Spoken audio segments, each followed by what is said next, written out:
Welcome to Pantry Purge Day 2. Some technical difficulties. I apologize for being a little bit late. We filmed it once with no audio, so I'm refilming. Anyway, here I am, back in the supermarket. This time I'm in the produce aisle. We are starting our tour of the perimeter of the supermarket, which is where you should be making most of your purchases, because that's where all the freshest food lives, in the supermarket. Today we're in produce. Tomorrow we'll be starting meats and poultry, and we'll get through eggs and dairy, and Saturday we'll do seafood, and Sunday we'll wrap up with a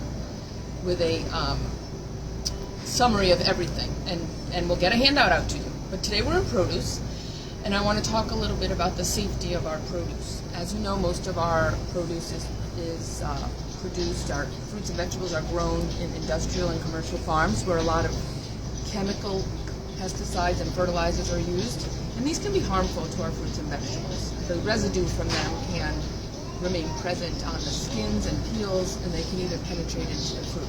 So some are more susceptible than others based on the type of fruit or vegetable, and it's often a question, organic or conventional.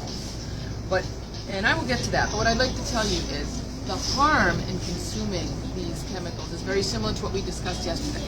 In scientific studies, the chemicals that are used in our fertilizers and pesticides in conventional growing are linked to hormone disruption, cancer, toxicity, reproductive problems, birth defects, liver and kidney disease, other kinds of metabolic and chronic disease.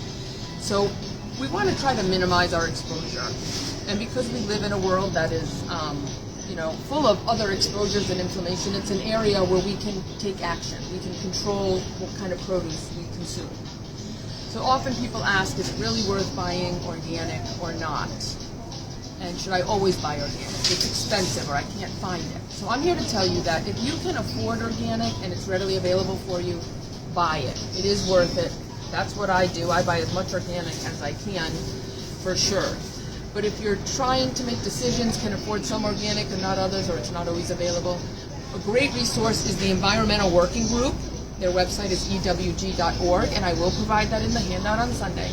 But they have great resources for letting you know which produce is worth buying organic and which it's really not. They produce a full list of fruits and vegetables in order, in descending order of how much residue from chemicals and chemical pesticides and fertilizers are found in and on our produce.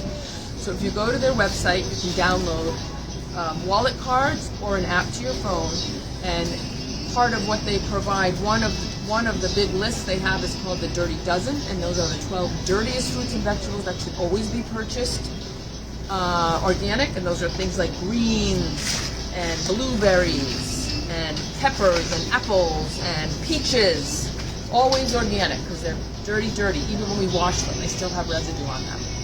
And the cleanest fruits and vegetables are on the Clean 15 list. And if you are trying to save a little money, they're the ones that you can buy with confidence, knowing that either very little of the residue is present or it's very easy to wash off.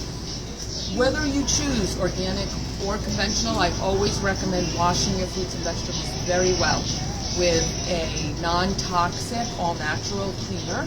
They sell fruit and vegetable wash, or some of it's called produce wash. I buy one on Amazon that I really like, and I will provide that link in my handout on Sunday. And there's one, Trader Joe's sells one, and you can find them all over. A lot of the produce departments have them. I didn't know this year, but I bet they do. That's really it for today. Have fun buying your fruits and vegetables. We will continue tomorrow. I'll see you at 5:30. We'll hit the meat department. If you have comments, please leave them below, and or questions, I will monitor and respond later tonight. And have a great day. Bye-bye.